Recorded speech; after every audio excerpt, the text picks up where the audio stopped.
The kingdom of Eldoria once shimmered like a jewel between mountains and sea. Its people sang of peace, its streets glowed with gold lanterns, and its ruler, Queen Isolde, was adored as the mother of the nation. But power, like a flame, burns those who hold it too long.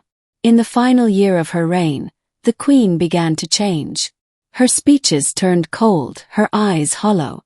Whispers spread that she had made a pact with something from the Black Forest, the cursed land beyond the eastern cliffs, where even birds refused to sing. Most dismissed it as rumor. But one man knew the truth. His name was Captain Eric Vale, commander of the Queen's personal guard, a soldier of loyalty and honor. He had served her since youth, seen her kindness, her compassion.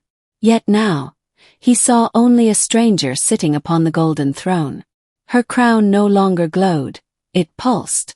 Her voice no longer commanded, it echoed. It began with the executions. First it was criminals, then it was dissenters, then anyone who dared speak her name without reverence.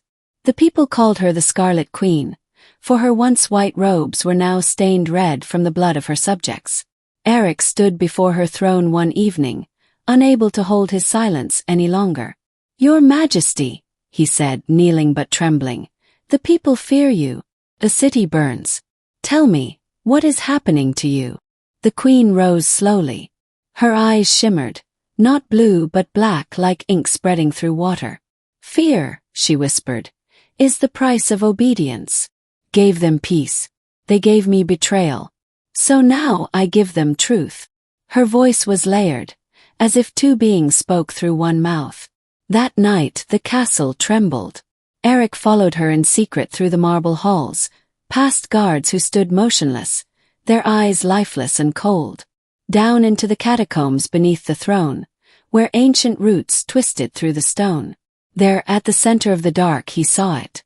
The queen knelt before a mirror of shadow, its surface rippling like black water. Her reflection was not her own. It was a creature of smoke, crowned with horns of obsidian. "My queen," it hissed from beyond the glass, "their loyalty wanes. Feed me their fear. Let your crown be the bridge." And she obeyed. She pressed her hands to the mirror.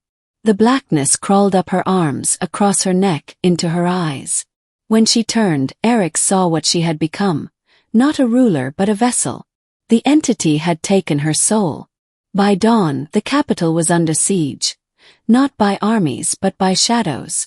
People screamed as their reflections came alive, dragging them into the dark.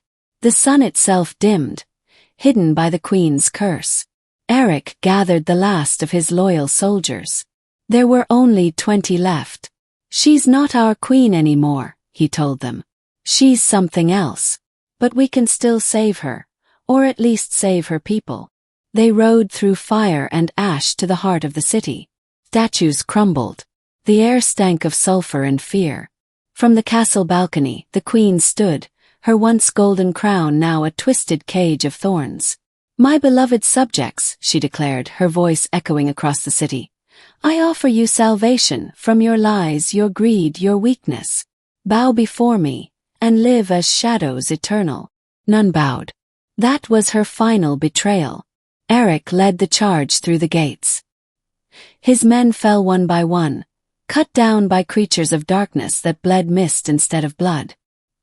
He fought through pain, fire, and screams until only he remained, bloodied, limping, sword burning in his hand. Inside the throne room, the queen waited. "Why do you fight me, Eric?" she asked softly, as though still human. "You were my most loyal knight." "I fight," he said, "for the woman you used to be." Her smile faltered. For a heartbeat, he saw it, the real Isolde trapped behind her blackened eyes. "Then save me," she whispered. The demon inside her screamed. The ground cracked.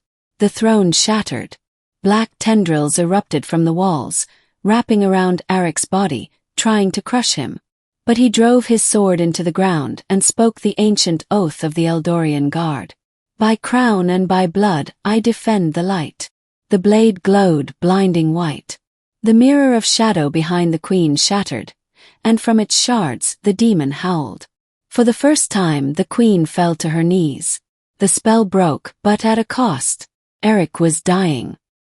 His body was burned by the light he had unleashed. The queen crawled toward him, her eyes clear for the first time in months. Tears fell onto his armor, mixing with blood and ash. "You saved them," she said weakly. "You saved me." He smiled faintly. "Then promise me this, my queen, never wear that crown again." She looked down at the twisted metal lying beside her throne. The crown still pulsed faintly, as if alive.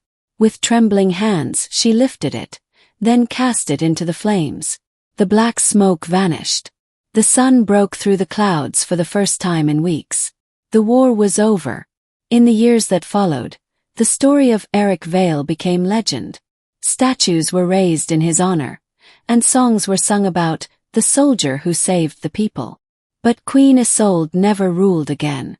She left her palace and walked among her people, veiled and silent. Some said she sought redemption. Others whispered she still heard the demon's voice in her dreams. Yet in the capital's center, beneath the golden light of dawn, stood a simple monument. He served not the crown but the people beneath it.